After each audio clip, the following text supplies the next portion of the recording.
Avec la Banque Populaire de l'Ouest, suivez le TVR Business Club. Hashtag la bonne rencontre.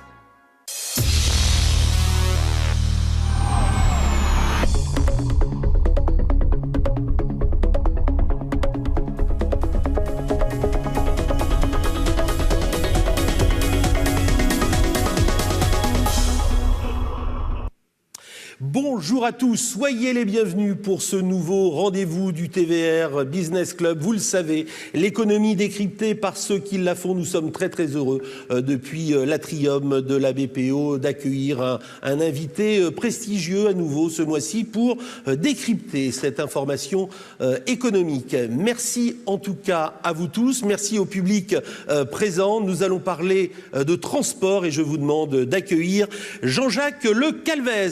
Bonjour Jean-Jacques Le Calvez.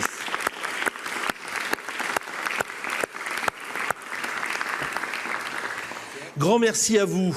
Bonsoir à vous, soyez le bienvenu. Vous êtes le PDG du groupe Le Calvez. Avec vous, nous allons parler de Brest même, d'une véritable histoire familiale. Nous allons parler également du transport si important pour sortir de cette péninsule bretonne. Nous parlerons formation, nous parlerons également recrutement, nous parlerons également économie avec vous dans un instant. Avant cela, nous allons voir comment nous avons souhaité décoder cette soirée. Bonsoir Hervé Lejeune. Bonsoir Stéphane Lenny.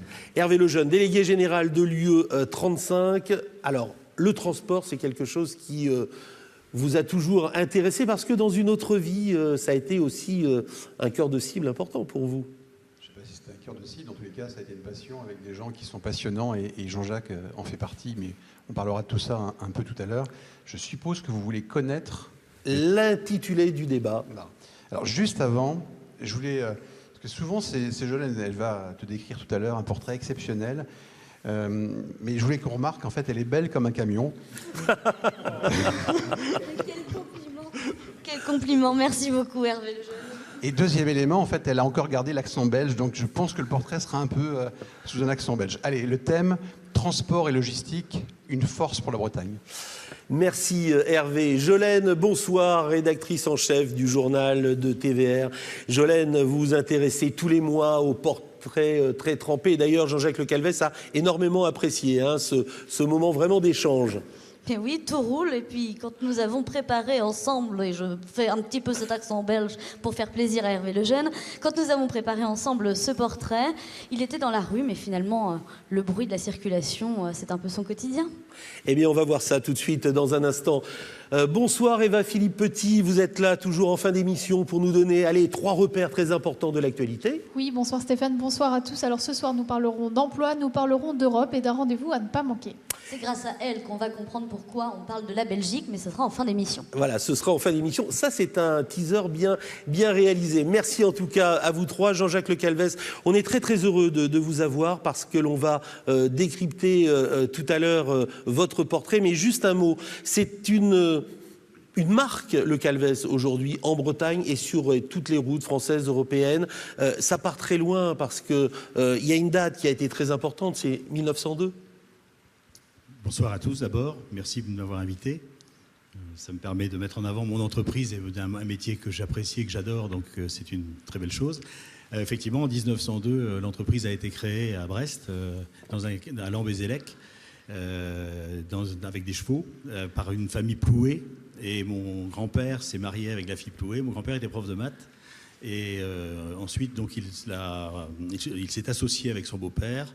Il a repris les parts de son beau-père et mon grand-père a animé l'entreprise, mon père, puis moi-même. Alors, on ne va pas trop rentrer dans les détails parce qu'il s'agira très certainement du CV de Jolène Rouet.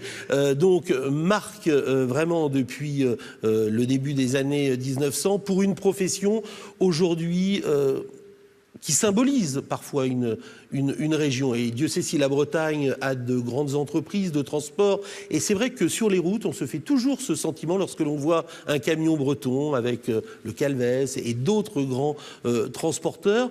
On les regarde toujours avec une grande fierté parce que c'est un métier qui est difficile, qui est noble, mais sans ces transports-là, on n'aurait pas les aliments, on n'aurait pas les outils. C'est un métier vraiment d'accompagnement du territoire. Le slogan de la FNTR, justement, c'est « Si vous l'avez, un camion vous l'a amené ». C'est-à-dire qu'en fait, tous les produits qui sont acheminés sont acheminés par essentiellement la route, puisque la route, c'est 95% de l'activité du transport routier. Et vous dites la marque, c'est vrai, c'est aussi une responsabilité d'avoir son nom sur les routes en fait. Hein. Quand on a des camions de gaz, des camions d'hydrocarbures, quand on a des camions de matières dangereuses, on porte une responsabilité. Alors il y a une certaine fierté d'avoir les véhicules sur la route, mais il y a aussi des responsabilités que les véhicules soient bien en état, que le conducteur se comporte bien et que la sécurité soit assurée. Alors j'ai vu, vous devez très certainement connaître ce transporteur qui a écrit derrière notre chauffeur c'est le meilleur. Oui, c'est les transports Pérenneau, oui. C'est un petit peu prétentieux. Jackie Pérenneau. C'est un petit peu prétentieux. Nous, on a envie de dire les meilleurs. En plus, ils sont pas bretons. Non, mais moi, il n'y a pas besoin de l'écrire. C'est déjà une réalité. Bon, ben voilà, c'était bien de le dire. Le CV, c'est dans un instant. Avant cela, il y a une tradition. C'est demander aussi à l'ensemble des membres. Alors, vous allez en voir 7 ce soir, mais ils sont 25 au total. Eh bien, ils notent chaque mois l'indice de morale. Est-ce que l'économie va bien? Est-ce que le marché est porteur? Alors, vous allez le voir, cette note, elle est encore très haute ce mois-ci, puisque nous allons culminer à 15,89. Ce serait à peu près dans ces eaux-là pour vous? Je suis tout à fait d'accord, oui. Surtout si on se réfère à l'activité économique en elle-même, l'activité économique repart, se relance, et nous avons beaucoup de travail. Eh bien, le portrait de Jean-Jacques Le Calvez, c'est tout de suite, et c'est avec Jolène Rouet.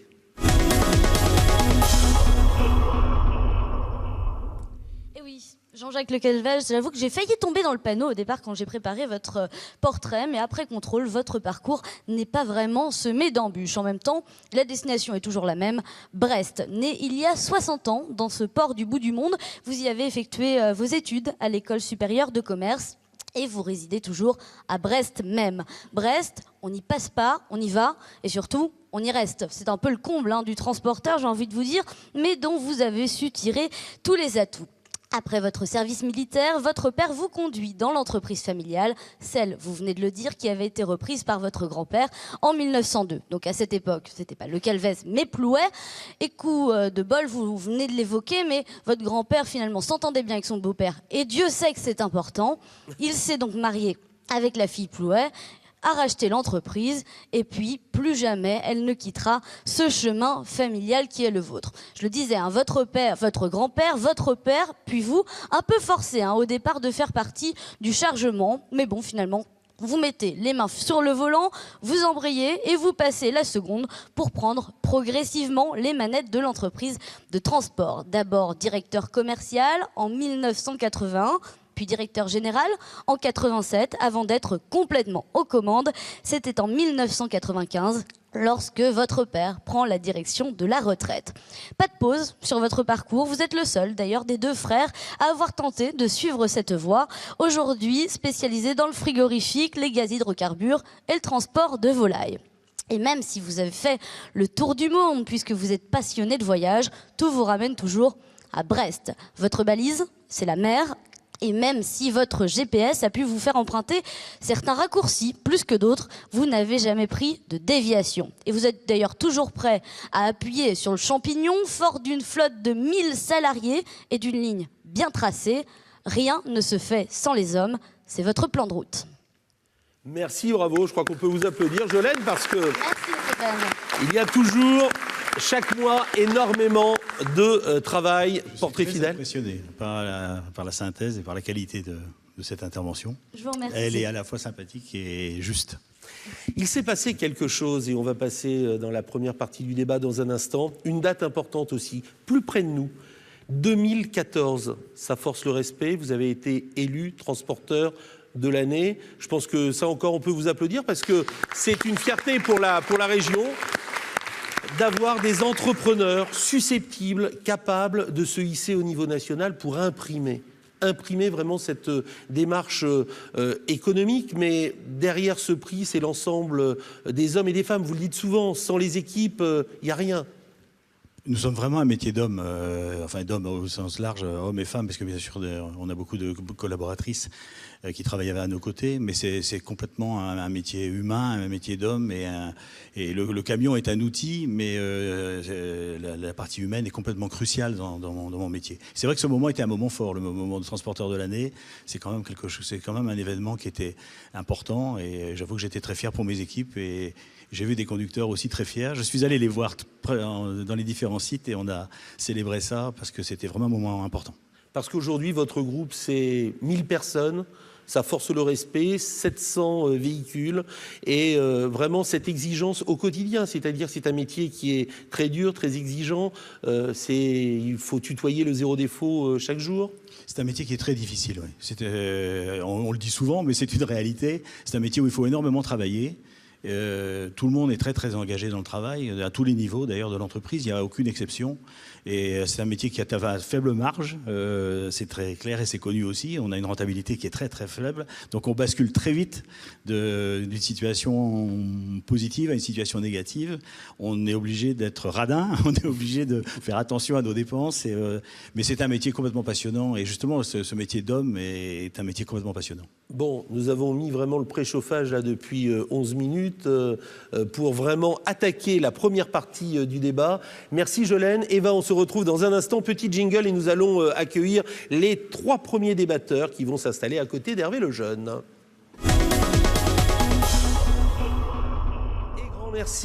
Grand merci pour Déo et Débat. Merci à Hugues Brionne, le directeur communication et multicanal à la BPO. Merci président Emmanuel Tonier, président de la CCI 35, vice-président de la Chambre régionale. Et grand merci également à Pierre Jacobs, directeur Grand Ouest Orange. Ce qui est très agréable, c'est que, comme vous, Jean-Jacques Le Calvez, certains grands témoins ont souhaité aussi faire partie de cette grande équipe du TVR Business Club. Donc on en est très très heureux. Donc vous voyez, l'appel vous est lancé, vous venez, vous questionnez d'autres chefs d'entreprise lorsque vous le souhaiterez. Merci en tout cas à vous 3. Hervé, on rappelle la thématique et vous lancez la première question. Transport et logistique, c'est pas à Jean-Jacques qu'on va la prendre, c'est une force pour la Bretagne. Voilà un peu les sujets qui vont être traités au fur et à mesure sur ces 2 tables. On l'a dit, et c'est un sujet qui tient à cœur, c'est l'emploi. On constate aujourd'hui dans tous les secteurs d'activité, dans tous les cas en Bretagne, mais je pense que ça dépasse un peu nos frontières, on recherche des salariés, les entreprises aujourd'hui cherchent du monde, les carnets de commandes sont pleins et pourtant on ne trouve personne. C'est vrai dans le transport, c'est donc ma question. Qu'est-ce qu'on cherche dans le transport aujourd'hui? Pourquoi on en cherche autant? Est-ce que demain, si quelqu'un frappe, est-ce qu'il sera simplement conducteur? Est-ce qu'il sera responsable d'exploitation? Qu'est-ce qu'on cherche dans le transport en emploi? Alors c'est une question qui est vaste, mais c'est une question qui nous occupe actuellement de façon complètement déterminante. Comme vous avez dit tout à l'heure, le baromètre des affaires est plutôt bon et nous constatons une reprise de l'activité, nous constatons que nous avons beaucoup de travail. Par contre, nous avions une alerte, je ne sais pas si tu te souviens, il y a quelques années, au niveau de l'emploi et la recherche des conducteurs routiers. Mais là, depuis quelques mois, en particulier depuis l'été, la situation s'est aggravée. Et actuellement, on cherche en Bretagne une fourchette de 2000 à 2500 conducteurs routiers. Et pour ce qui est de mon entreprise, et je suis en train de le faire savoir par un plan de communication, nous cherchons 100 conducteurs routiers CDI, je dis bien CDI, que nous sommes prêts à embaucher. Ces emplois sont situés beaucoup en Ille-et-Vilaine, en Mayenne, mais également dans la région Rhône-Alpes. Donc c'est assez varié au niveau géographique. Mais nous cherchons 100 chauffeurs routiers. Et nous avons de difficulté à les trouver. Et l'échelle des salaires est forcément attractive c'est un métier, oui, c'est un métier, enfin, tout à l'heure je l'ai dit, c'est un métier qui fait pas mal d'heures, mais sur le plan de la rémunération, elle est de 1500 à 2000 euros avec les frais nets. C'est tout à fait, enfin, ça me paraît quelque chose qui est quand même décent, surtout dans des conditions de travail qui ont complètement changé. Les véhicules sont des véhicules confortables, ont la climatisation, sont bien équipés, et le métier est quand même beaucoup moins difficile qu'il a été à une certaine époque. Donc c'est un métier qui est quand même un métier agréable. J'ai beaucoup de mal, je dois dire, j'ai un peu de difficulté, et je suis content qu'on puisse en parler ce soir, parce que j'ai un peu de difficulté à comprendre que dans un monde où nous avons tant de chômage, dans un pays où nous avons tant de chômage, nous n'arriverons pas à trouver des conducteurs routiers. Et je vous dis encore une fois, donc à peu près 2500 en recherche, active là en Bretagne. Tous mes collègues transporteurs ont le même problème. Et nous sommes au stade où nous commençons à nous interroger sur la faisabilité de nos trafics, parce que nous n'avons pas les effectifs pour les effectuer. Hugues Brionne. Bonsoir, j'ai envie d'aborder un autre domaine, celui de l'environnement. On dit effectivement la question de ce soir, c'est une force pour la Bretagne. Est-ce que ça peut aussi être une faiblesse en matière de pollution, par exemple? Alors, je sais que vous avez pris beaucoup d'initiatives dans ce domaine, pas toujours intelligibles d'ailleurs pour le grand public, puisqu'on parle de normes, de labels, etc. Donc, et puis une autre question tout à fait qui en découle. À l'heure où on parle des bus électriques Bolloré, à l'heure où Brittany Ferries construit des navires qui marchent, qui voguent au gaz naturel liquéfié, est-ce qu'il y a aussi des initiatives dans ce domaine en matière de transport routier? Alors, 2 questions en une. Non, il y a même plus que ça, puisque vous avez dit quelque chose qui est tout à fait exact, c'est le manque de lisibilité de notre métier. On n'est pas bon, sûrement. Nous n'arrivons pas à bien communiquer sur notre métier, et en particulier dans le domaine de l'environnement, il y a une vraie prise de conscience des chefs d'entreprise du transport routier. Depuis longtemps, ça ne se sait pas, et ce n'est pas très connu, les différentes initiatives qui ont été prises. En fait, on est très sensible. D'abord, le carburant est un poste de charge très important, donc c'est 25% de nos prix de revient. Donc, on a beaucoup travaillé la consommation elle-même. Les constructeurs de véhicules ont fait des efforts dans les émissions de particules qui sont extraordinaires. C'est 90% d'émissions de particules en moins. Un camion, un poids lourd peut polluer moins qu'une voiture diesel. C'est inimaginable. Les efforts en sont absolument énormes et ça ne se sait pas. Et nous avons effectivement travaillé sur les réductions de gaz à effet de serre. Mon entreprise a été une des premières de Bretagne à faire un bilan carbone. Nous avons été labellisés CO2 très récemment. Donc nous travaillons aux réductions des consommations, réduction des émissions. Et sur le plan un peu plus général, nous travaillons beaucoup à l'environnement. Pour répondre au problème des énergies alternatives existent. Elles ne sont pas substitutives, quoi. C'est tout à fait irréaliste d'imaginer qu'elles seraient substitutives. L'électrique pour la ville, c'est bien. Pour les grandes villes, pour livrer sans bruit, sans pollution, sur des petites distances, sur des courtes distances kilométriques. Le gaz, c'est pas mal. C'est cher aujourd'hui à l'achat. Ça peut être utilisé sur des distances moyennes. Par contre, aujourd'hui, le diesel est irremplaçable et le procès qui est fait au diesel est tout à fait illégitime. Jean-Jacques Le Calvez, c'est vrai que les camions aujourd'hui sont arrivés à avoir une intelligence lorsqu'ils effectuent les mêmes trajets, enregistrent des données de montée, de descente pour être beaucoup plus vertueux et gagner en carburant. Un camion qui fait du Paris-Lyon, tout est répertorié pour que le camion réaccélère au bon moment, continue à rouler sans appuyer. Enfin, on arrive aujourd'hui à quelque chose de très performant, technologiquement parlant. C'est exactement ça. Et à nouveau, donc je retiens ce que vous avez dit concernant le manque de lisibilité. C'est dommage que cela ne se sache pas plus, parce que cela fait aussi attrait du métier pour les conducteurs routiers. Nous avons beaucoup d'équipements d'informatique embarqués au niveau du conducteur, au niveau de la connexion du conducteur avec ses clients. Et au niveau de la technique, ce que vous évoquez, vous avez tout à fait raison, les véhicules sont très sophistiqués. Alors ça ne plaît pas à tous mes chauffeurs, parce que quelquefois le camion qu'on se conduit tout seul, et quelquefois, c'est pas facile à conduire parce qu'effectivement, il anticipe les côtes, il accélère de lui-même et il dépasse un peu les manœuvres du conducteur routier. Donc, il y a juste un bon équilibre à trouver. Et tout à l'heure, peut-être qu'on parlera du camion autonome parce que ça, c'est encore un sujet plus vaste qui existe. En tout cas, pour ce que vous dites, les technologies, c'est ce qui a amené aussi la réduction de consommation. Les technologies sont très sophistiquées. Et ce qui est bien, c'est que la technologie sécuritaire est aussi très sophistiquée. C'est-à-dire que nous avons beaucoup d'outils à notre disposition pour essayer d'éviter les accidents.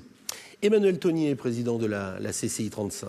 Bonsoir, monsieur Le Calvez. Vous êtes un transporteur routier. Je vais donc vous poser une question sur le ferroviaire.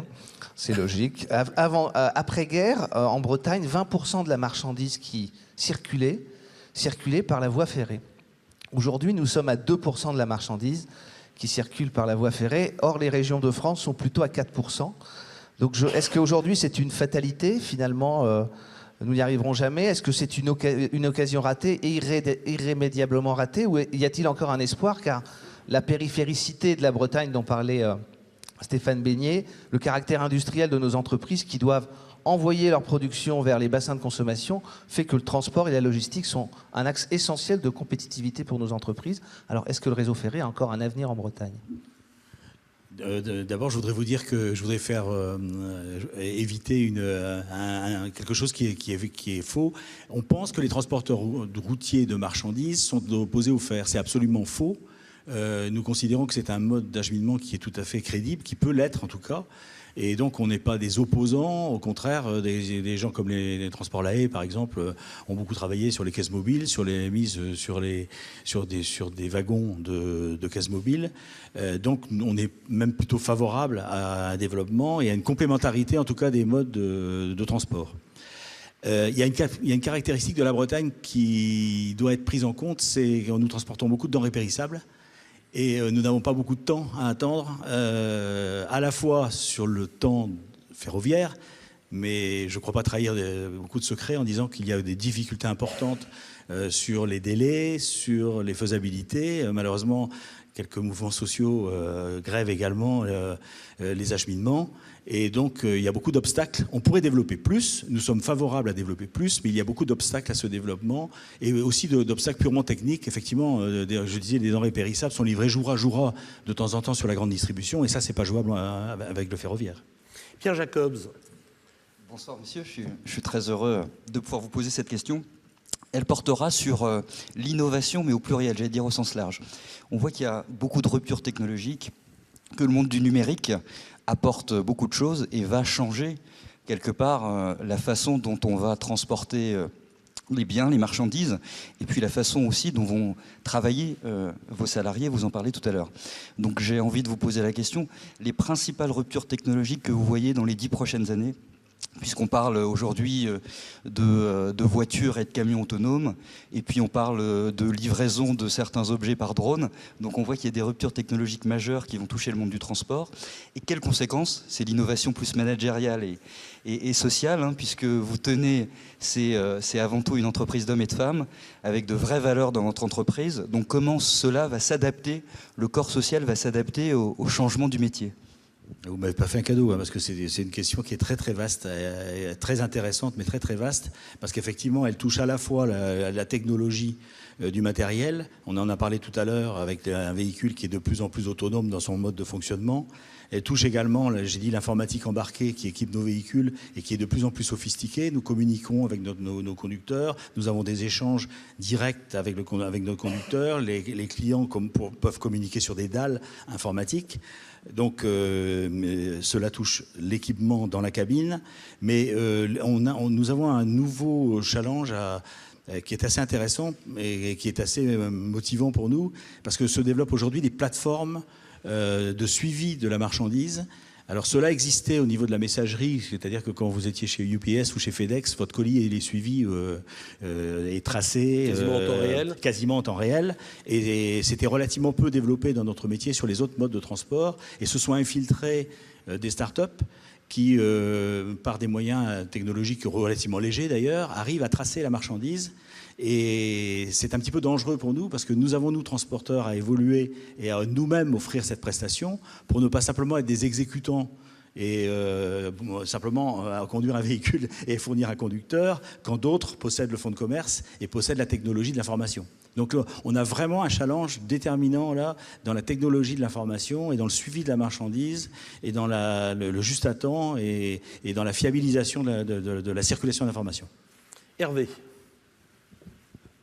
Après l'emploi, on a parlé environnement. Il y a un sujet où d'ailleurs je tiens à te féliciter, parce que Jean-Jacques Le Calvez est quelqu'un de passionnant et passionné, et quelqu'un de plus ou moins timide, qui souvent, rarement, dans tous les cas, dit ce qu'il fait, et il fait des choses exceptionnelles.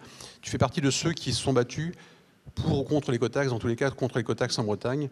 Et voilà, à ce niveau-là, je tenais vraiment à te féliciter. On croyait que le débat était mort, que l'écotaxe n'aurait jamais lieu. De façon très courte, parce qu'on ne va pas parler que de ça, mais est-ce que tu peux en parler très vite? On en est où et pourquoi il faut être encore inquiet? D'abord, si tu veux, tu vois, je repensais à ça il y a quelques semaines. Je me disais que nous avons mené un combat qui était déterminant pour la Bretagne, parce qu'à l'époque de l'écotaxe, il n'y avait pas les difficultés qu'ont rencontrées des grandes entreprises agroalimentaires de Bretagne. Imagine que toutes les routes soient taxées et que le coût du transport est augmenté de 10 à 15% pour toutes ces entreprises agroalimentaires de Bretagne. Je pense que ça aurait fait basculer un certain nombre d'entreprises agroalimentaires et ça aurait complètement déstabilisé l'économie de notre région. Donc moi j'ai passé 4 ans à me battre, et beaucoup sur ce sujet-là.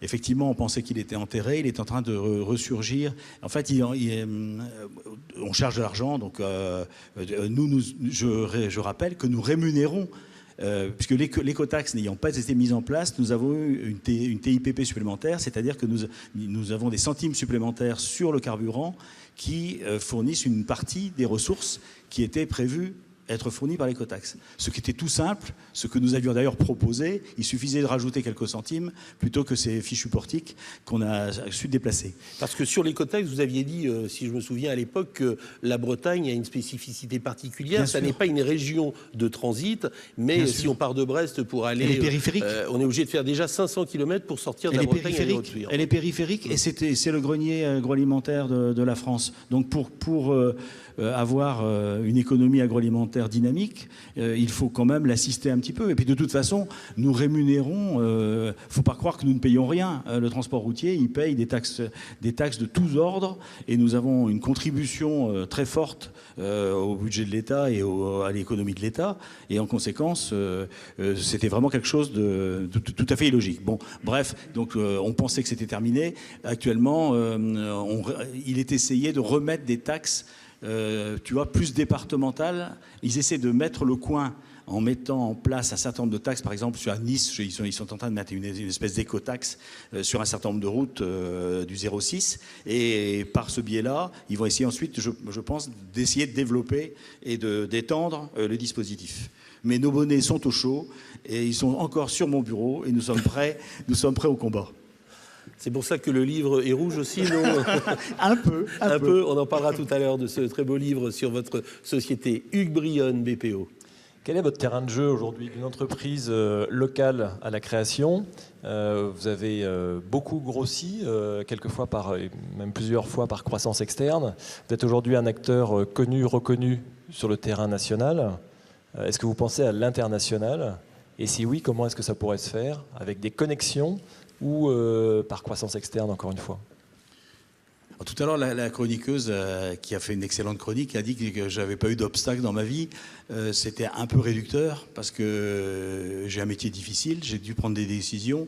J'avais des secteurs d'activité que j'ai vendus et des secteurs importants. Et donc, j'ai repositionné des métiers. En tout cas, aujourd'hui, je suis sur des métiers qui sont assez techniques du monde du transport. Ils sont assez technologiques, gaz, hydrocarbures, surgelé, logistique du surgelé, ramassage de volailles. Ce sont des métiers très, très techniques. Obligatoirement, certes, le siège est à Brest, mais obligatoirement, nous avons développé vers l'Est un certain nombre de métiers. Et puis vous avez d'ailleurs une très belle plateforme sur Noyal, aux portes de Rennes. Oui, on a construit une plateforme pour le surgelé en 2 tranches. C'est 10 millions d'euros d'investissement, hein. C'est très important. C'est un énorme congélateur. D'ailleurs, il y a à l'intérieur de quoi nourrir la ville de Rennes pendant 1 mois. Donc, c'est quand même intéressant à savoir. Bon, pour répondre à votre question, donc, effectivement, vous avez raison, l'évolution de l'entreprise dans sa chronologie, c'était une entreprise locale de déménagement, puis c'était une entreprise régionale, et puis maintenant, elle est plus nationale. Vous savez, nous sommes une entreprise familiale, patrimoniale, nos ressources sont quand même limitées. Et mon développement européen, je suis en train de le construire avec des partenaires. Je n'ai pas fini mon réseau national. J'ai encore des implantations complémentaires à mettre en œuvre. Et j'ai d'excellents partenaires. Je travaille beaucoup avec un partenaire allemand et un partenaire espagnol à l'heure actuelle à monter un réseau européen de surgelé, de logistique du surgelé. Et donc, je crois beaucoup à ces alliances-là. Alors, il faut trouver les bonnes entreprises, il faut trouver les bonnes cultures, il faut trouver les bonnes qualités de service. Mais on ne peut pas être partout. Et puis, une entreprise familiale comme la mienne, elle ne peut pas s'installer dans le monde entier. Donc, il faut faire des choix. Et ces choix, on les fait de façon assez pragmatique. Emmanuel. Un peu dans le même esprit, effectivement, quand on part à l'international, il est généralement préférable d'être déjà plutôt bien implanté dans son pays. Et quand on parle international, on se frotte mécaniquement à des concurrences qui sont parfois très acerbes, avec des conditions, et c'est là où je veux en venir, des conditions sociales qui ne sont pas forcément les mêmes que celles que nous pratiquons chez nous. Et dans le transport routier, depuis quelques années, on assiste à un certain dumping, notamment avec quelques camions qui venaient d'Europe de l'Est. Est-ce qu'aujourd'hui, vous avez réussi à remettre un peu d'ordre pour que finalement tout le monde se batte avec les mêmes contraintes? J'ai une mauvaise nouvelle à vous annoncer. C'est que le transport routier international, il n'est plus aux mains des transporteurs français. Nous avons perdu ce qu'a été un peu le maritime à un certain moment. Tous les flux pratiquement sont partis sur des transporteurs plutôt des pays de l'Est d'ailleurs. Hein. Avant c'était les Pays-Bas qui avaient une dynamique très forte dans le transport routier, c'était assez connu. Il n'existe plus par rapport à ça. Et maintenant on a des Lituaniens, des Bulgares, des Ukrainiens qui ont des conditions salariales, c'est 300 à 500 euros un salaire. Hein. Le travail n'est pas du tout décompté en termes d'horaire. Les conditions fiscales et sociales sont radicalement différentes. Et tout ça, ça fait l'Europe. Et tout ça, ça fait une Europe des transports qui a laminé le transport routier de marchandises sur le plan européen. C'est vraiment la réalité, malheureusement, et nous ne pouvons pas combattre. Pierre, ce sera la dernière question de cette première partie du débat. Je reviendrai avec vous sur les valeurs humaines. Je suis assez admiratif de celles que vous mettez en œuvre et vous l'expliquez aussi sur le site en fait, de votre entreprise. Alors comment fait-on quand on a des salariés qui sont éparpillés sur les routes, j'allais dire, hein, tout au long des semaines? Comment fait-on pour avoir un corpus de valeurs communs, une culture d'entreprise, pour la cultiver et en faire une vraie force? Oui, c'est vrai que c'est une difficulté. D'abord, j'ai beaucoup de respect pour les collaborateurs de mon entreprise. J'ai jamais considéré qu'il y avait des strates d'intelligence ou des strates de compétences dans les pyramides des organigrammes. Un chauffeur routier, un conducteur routier est compétent, je ne sais pas faire son métier. Je ne sais pas faire son métier. Donc nous avons des collaborateurs très impliqués et que je respecte beaucoup. Je pense que ça influe, ils le savent, sur la façon dont se passe le climat social au sein de l'entreprise. La question que vous posez est très très intéressante et compliquée pour nous, effectivement. Comment toucher les conducteurs routiers? Les conducteurs routiers partent souvent soit plusieurs jours, soit pour ce qui est du régional, très tôt le matin, et donc sur la route. Et nous avons des difficultés à les voir. Alors peut-être qu'il y a aussi, dans les technologies de l'information et dans la communication, vous êtes bien placé pour connaître ce genre de choses, des moyens pour les toucher plus. Il y a véritablement un déficit de communication et une frustration de ma part, une véritable frustration de ma part, de ne pas pouvoir leur parler.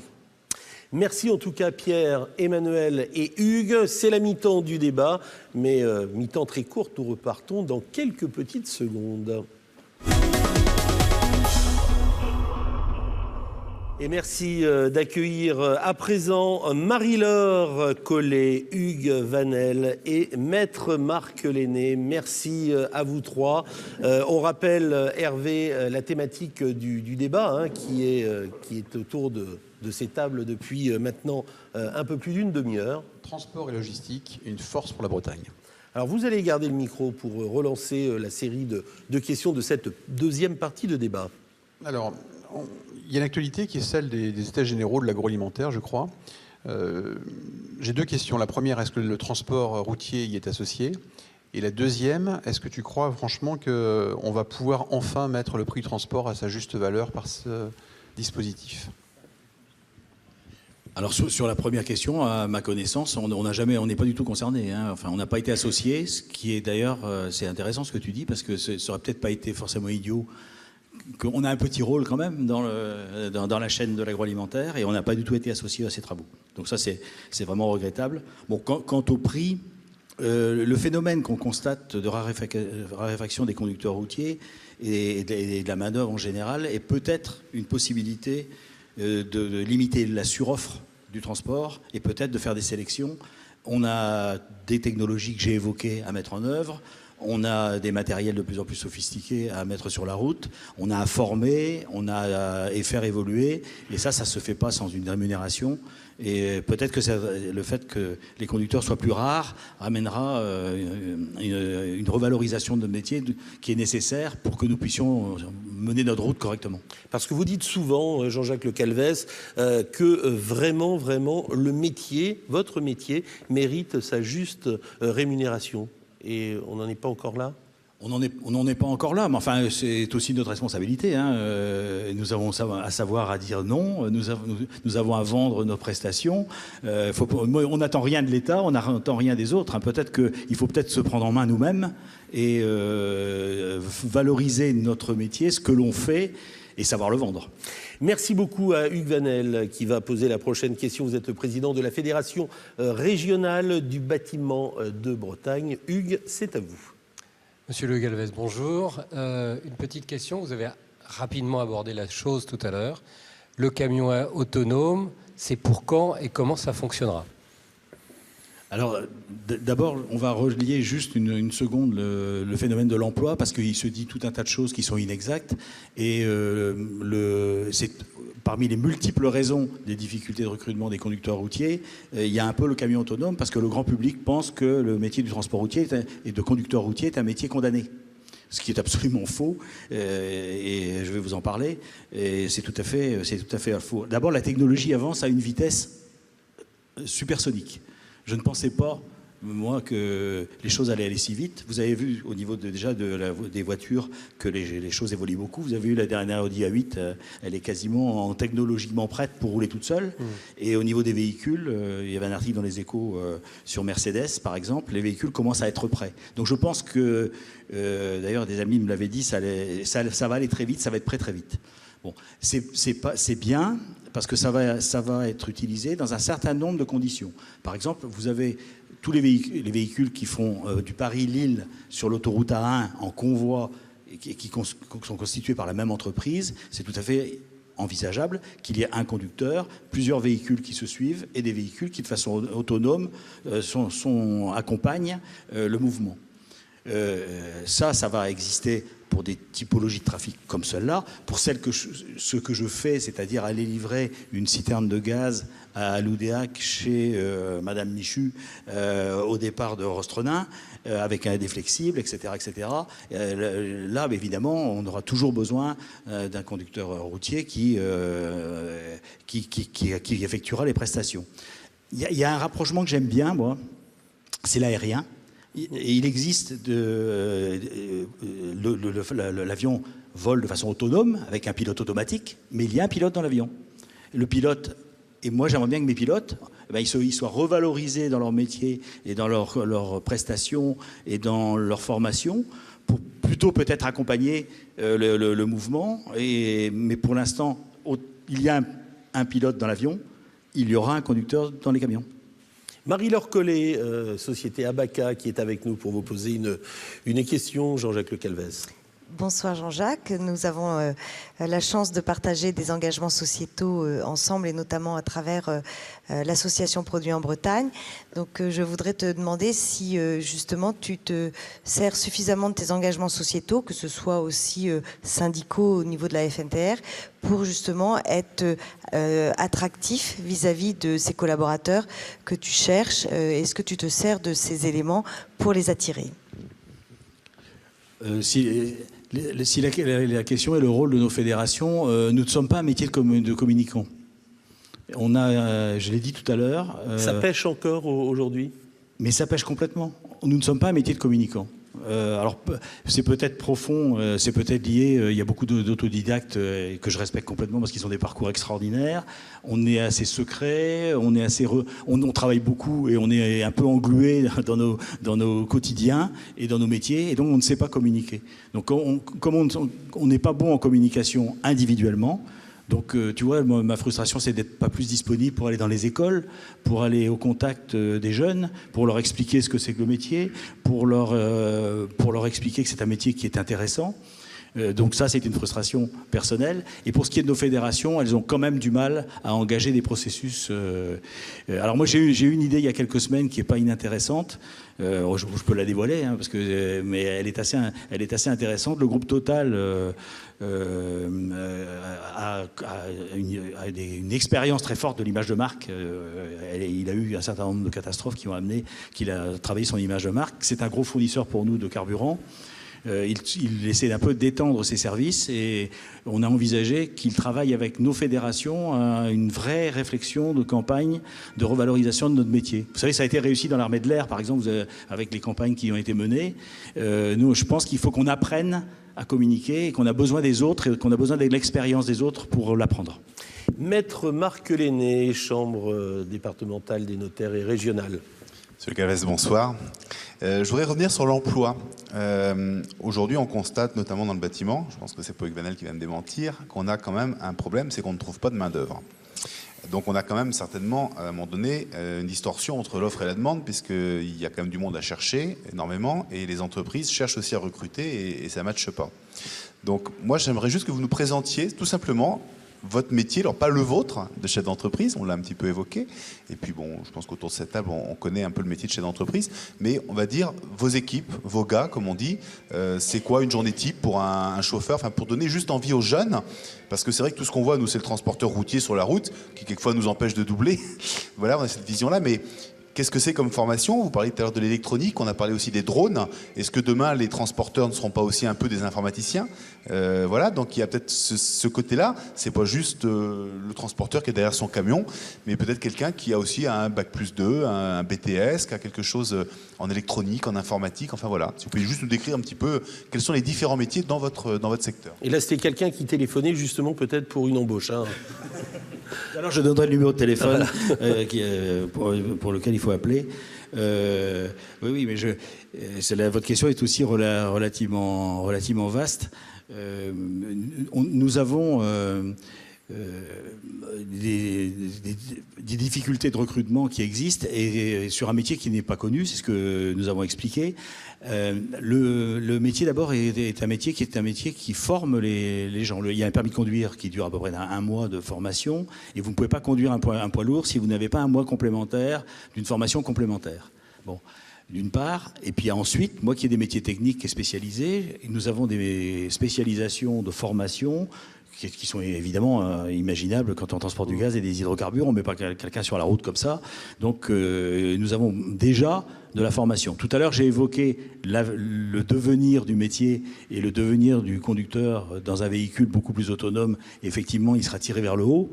Mais ce que je voudrais dire sur l'intérêt du métier, c'est que ce qui est intéressant, c'est de savoir ce que nous disent nos conducteurs et ceux qui aiment leur métier. Qu'est-ce qu'ils disent? Ils disent « on est autonome ». Et ça, c'est quand même assez particulier. Ils ne sont pas dans une usine, ils ne sont pas enfermés. Ils sont libres de leur temps. Enfin, on contrôle quand même leur temps, mais ils sont sur la route, ils sont à l'extérieur et ils sont autonomes. Ils ont beaucoup de relations avec les interlocuteurs. Ils ont des relations au chargement, parce qu'ils vont chez des clients chargés de la marchandise, donc des réceptionnaires, des cadres, ils côtoient beaucoup de personnel. Ils ont des contacts avec les destinataires et ils ont beaucoup de relationnel. Et puis, c'est des amoureux de la conduite.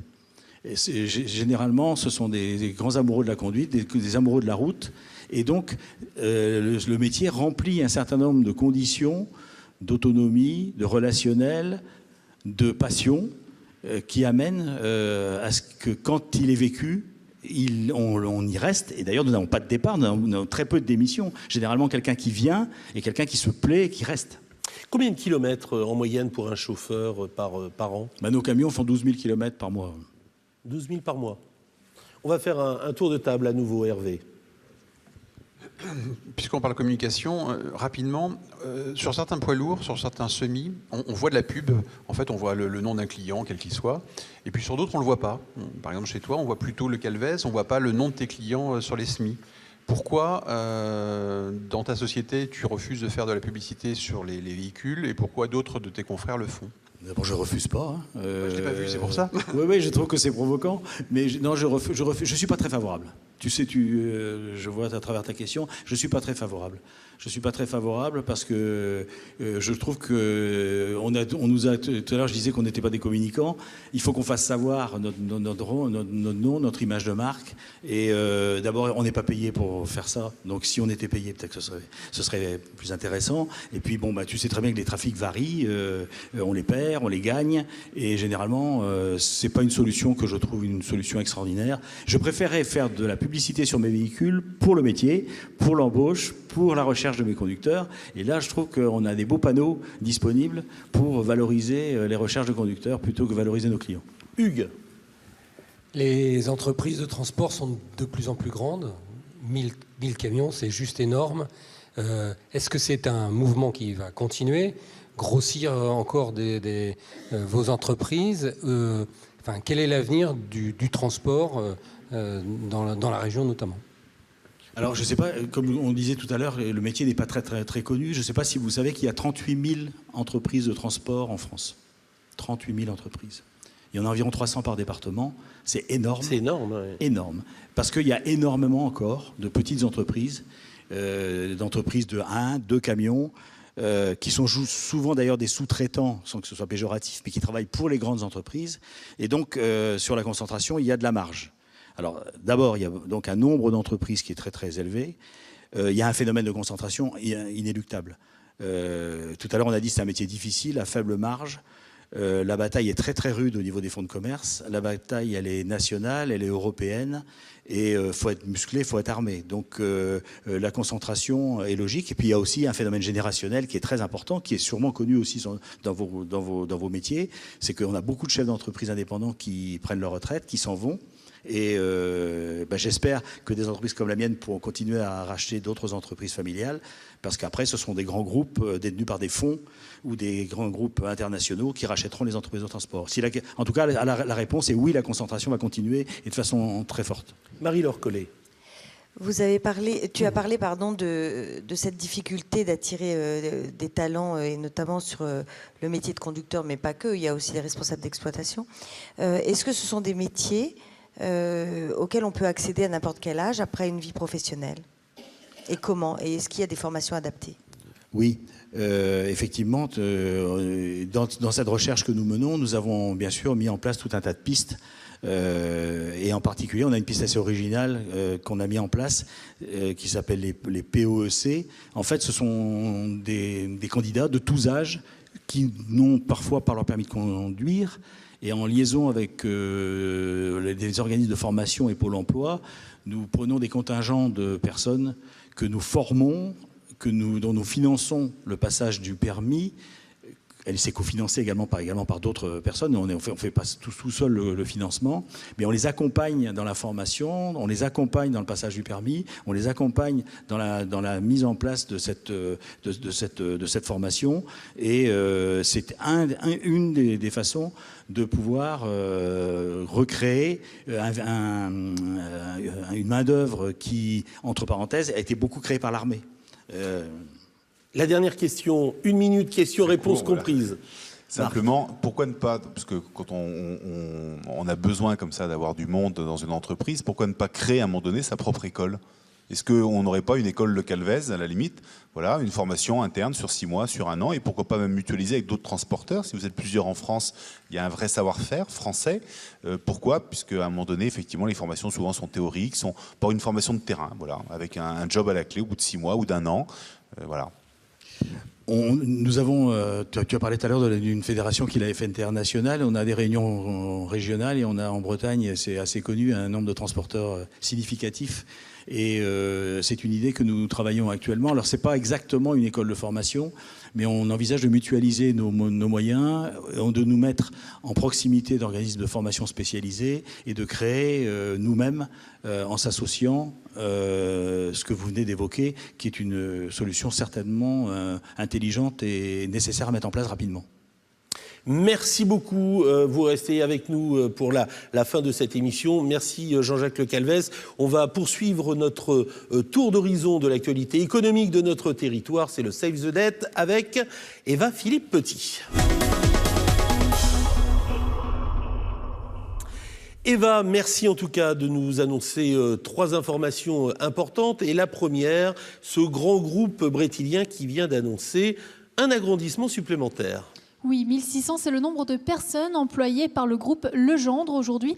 Ce spécialiste de la construction ne semble pas vouloir s'arrêter là, puisque ce sont 250 nouvelles embauches prévues avec tout de même 32 nationalités différentes. Une information à présent qui va résonner, ça va faire une caisse de résonance pour notre ami Hervé Lejeune, un événement important effectué par l'Union des entreprises 35. 154 chefs d'entreprise brétiliens sont partis la semaine dernière à Bruxelles avec l'Union des entreprises afin de rencontrer les institutions européennes. Leur objectif, interpeller les responsables de l'Europe à cause d'un problème que rencontrent les acteurs locaux lorsqu'ils envisagent des programmes européens, c'est la complexité administrative. Ainsi, ils ont enchaîné les rencontres sur place, notamment avec le député européen Alain Cadec, président du département des Côtes-d'Armor. Et nous aurons l'occasion de vous présenter un TVR Business Club version 26 minutes juste après les vacances de la Toussaint sur ce déplacement de 3 jours au cœur du réacteur de l'Union européenne. Enfin, dernier rendez-vous, Eva, rendez-vous à ne pas manquer pour le domaine de l'ingénierie. Oui, c'est le 23 novembre prochain. Le forum Grand Ouest se tiendra à Rennes avec 2000 visiteurs, 10 écoles et 12 partenaires. C'est le plus grand forum de recrutement en ingénierie de Bretagne. Merci beaucoup Eva. C'est pratiquement la fin de cette émission avec vous, Jean-Jacques Le Calvez. Ces 52 minutes ont passé très très rapidement. On sent un homme passionné, fier également de son territoire. La Bretagne a tous les atouts pour remporter les défis de demain. Tout à l'heure, j'ai dit que j'étais pas disponible, mais je me suis quand même rendu disponible pour l'évolution dont j'ai un produit en Bretagne.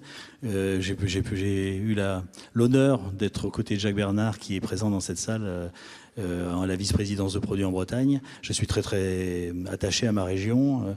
Vous savez, les valeurs des hommes qu'on a évoquées tout à l'heure, je les retrouve au sein de produits en Bretagne. Et j'ai fait des rencontres magnifiques qui m'ont sorti de mon milieu économique. C'est très intéressant, une association comme celle-là, parce que j'ai rencontré le monde de la culture, j'ai rencontré le monde de la production, j'ai rencontré des univers que je ne connaissais pas et qui m'ont passionné. Et en tout cas, cette association continue sous l'impulsion de Loïc Henaf à bien évoluer. Le nombre d'adhérents augmente sans arrêt et je suis très fier de l'évolution de ma région et de ce type d'association. 15 secondes pour me dire ce que ça vous fait lorsque vous êtes sur la route et que vous voyez un camion avec votre nom. D'abord, je suis pas mégalo, donc c'est pas du tout une fierté extraordinaire. Je suis un peu inquiet et anxieux. Je regarde s'il roule pas vite, je regarde si tout est au point, s'il roule sécuritairement, et c'est plutôt comme ça que j'aborde la route et la vision de mes conducteurs et de mes camions. Merci beaucoup. On peut vous applaudir, Jean-Jacques Le Calvez. Merci. Merci grandement d'avoir participé à ce TVR Business Club et un grand merci également à Jacques Bernard qui est dans mon dos. Je ne le vois pas mais je sais qu'il est là. Il est encore avec nous ce soir pour cette émission. On aura grand plaisir à vous retrouver le mois prochain.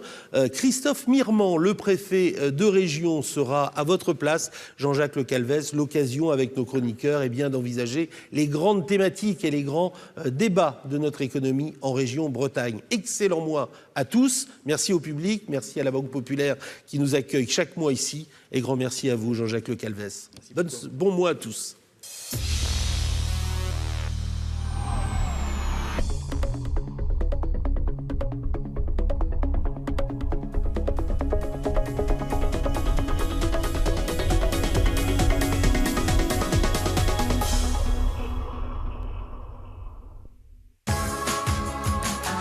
Avec la Banque Populaire de l'Ouest, suivez le TVR Business Club. #LaBonneRencontre.